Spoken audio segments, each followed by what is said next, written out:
आज अपनी इस रिपोर्ट में हम बात करने वाले हैं करण जौहर के डार्क सीक्रेट्स के बारे में। करण जौहर इस वक्त खूब सुर्खियां बटोर रहे हैं। सुशांत सिंह राजपूत के चले जाने के बाद उन पर कई तरह के इल्जाम लगे हैं, जिसमें नेपोटिज्म आता है और आउटसाइडर के लिए उनकी नफरत सामने आती है। किस तरीके से वो नेपोटिज्म को आगे बढ़ाकर सभी स्टार किड्स को ज्यादा प्रेफरेंस देते हैं, अवार्ड्स देते हैं, तो वहीं अपनी पर्सनल जिंदगी में कई ऐसी सुर्खियां वो बटोर लेते हैं जो अक्सर करण जौहर को कंट्रोवर्सी में लेकर आती हैं। और सबसे पहले अगर नाम किसी का सामने आता है जो कंट्रोवर्सी उनको लेकर लगातार बढ़ी है, तो वो है उनके लव अफेयर्स। करण जौहर ने आज तक ये बात मानी ही नहीं है कि वो गे हैं, जबकि उनके रिश्ते कभी भी अगर सामने आए हो तो वो आए हैं पॉपुलर स्टार्स के साथ, यानी कि मेल स्टार्स के साथ।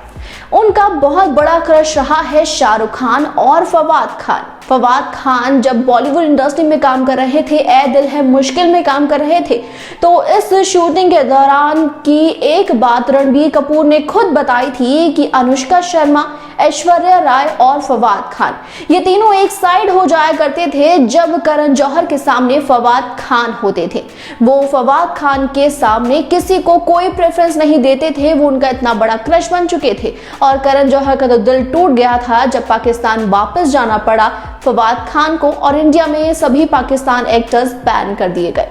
वहीं दूसरे उनके लव अफेयर्स की अगर बात की जाए, शाहरुख खान और मनीष मल्होत्रा के साथ उनके लव अफेयर्स खूब सामने आए हैं। मनीष मल्होत्रा यानी कि फैशन डिजाइनर जो उनके साथ रिश्ते में काफी वक्त तक रहे, लेकिन आज तक इन दोनों ने ये कबूल नहीं किया है कि ये दोनों गे हैं और रिलेशनशिप में रहे। शाहरुख खान ने कई बार खुद अवार्ड फंक्शन में इस बात का मजाक बनाया और हर बार इन दोनों के रिश्ते का मजाक बनता रहा है। कहा जाता है कि शाहरुख खान को अपनी फिल्मों में लेकर आने के लिए जब शाहरुख खान फ्लॉप हो गए थे तो करण जौहर ने उनका इस्तेमाल किया था और शाहरुख खान करियर को आगे बढ़ाने के लिए करण का इस्तेमाल कर रहे थे। और आज के वक्त में उनके लव अफेयर की बात की जाए तो वो एक फॉरेन मैन को कर रहे हैं डेट और अपने बच्चों को उन्हीं के साथ इस रिश्ते में वो आगे संभाल रहे हैं। दूसरे जो उन्हें कंट्रोवर्सी में बात लेकर आती है, उनका डार्केस्ट सीक्रेट है, वो है नेपोटिज्म। नेपोटिज्म को इतना ज्यादा आगे बढ़ाते हैं कि उस पर प्राउडली करण जौहर ये बात कह चुके हैं कि हाँ मैं आगे बढ़ाऊंगा, मुझे आखिर कोई कैसे क्या कह सकता है, मेरी मर्जी, मैं जिस मर्जी को अपनी फिल्म के अंदर लेकर आना चाहूँ, मैं स्टार किड्स के साथ ही काम करना चाहता हूँ, उनके साथ ही काम करूंगा। अगर आप सभी ने कभी ये बात गौर की हो तो film student of the year के बाद ही नेपोटिज्म का पूरा खेल करण जौहर ने शुरू किया, क्योंकि उन्होंने ये देखा कि वो स्टार किड को लेकर आए, वरुण धवन को लेकर आए, आलिया भट्ट को लेकर आए और इससे उन्हें फायदा मिला और इसी फायदे की वजह से वो आगे इस काम को बढ़ाते रहे।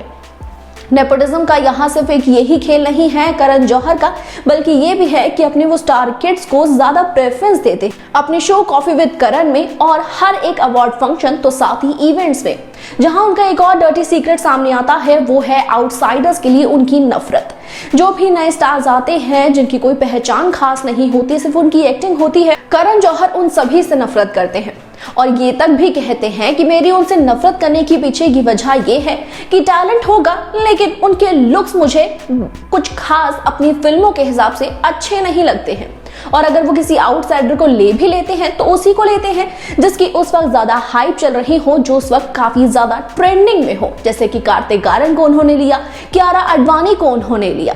और सिर्फ अपने फायदे के लिए करण जौहर काम करते हैं। यहाँ तक कि जिन स्टार्स को, जिन स्टार किड्स को वो अपनी फिल्मों में लेकर आते हैं, उन्हें वो अवार्ड फंक्शंस में दिलवाते हैं कई अवार्ड्स भी, क्योंकि अवार्ड फंक्शंस में जितने अवार्ड मिलते हैं, जो जूरी मेंबर बैठती है अवार्ड देने वाली, उसमें करण जौहर भी इसके मेंबर है। और इसी वजह से साल 2020 में जब अनन्या पांडे ने डेब्यू किया एक फिल्म से जिसका नाम स्टूडेंट ऑफ द ईयर 2 था, जो खुद करण जौहर की फिल्म थी, इसके अंदर डेब्यू अवार्ड अनन्या पांडे को मिल गया, जबकि इससे काफी अच्छा काम शिवालिका अब्रॉय करती हुई नजर आई थी अपनी पहली फिल्म के अंदर और उन्हें अवार्ड नहीं दिया गया था। ऐसे में ये हर साल होता आया है कि करण जौहर अपने ही स्टार किड्स को अवार्ड देते हैं और यही एक वजह है कि सुशांत सिंह राजपूत को उन्होंने हमेशा इग्नोर किया। अपनी फिल्म ड्राइव में काम देने के बाद भी उन्हें कई फिल्मों से बैन कर रखा, जो रिलीज नहीं हुई थी, सिर्फ नेटफ्लिक्स पर सामने आई थी और सुशांत को उन्होंने आउटसाइडर के तौर पर हमेशा ही हरास किया है। दोस्तों, क्या कहना है इस बारे में आप सभी का कमेंट करके हमें जरूर बताएगा। इस वीडियो को लाइक, शेयर और चैनल को सब्सक्राइब के बिना बिल्कुल ना जाए।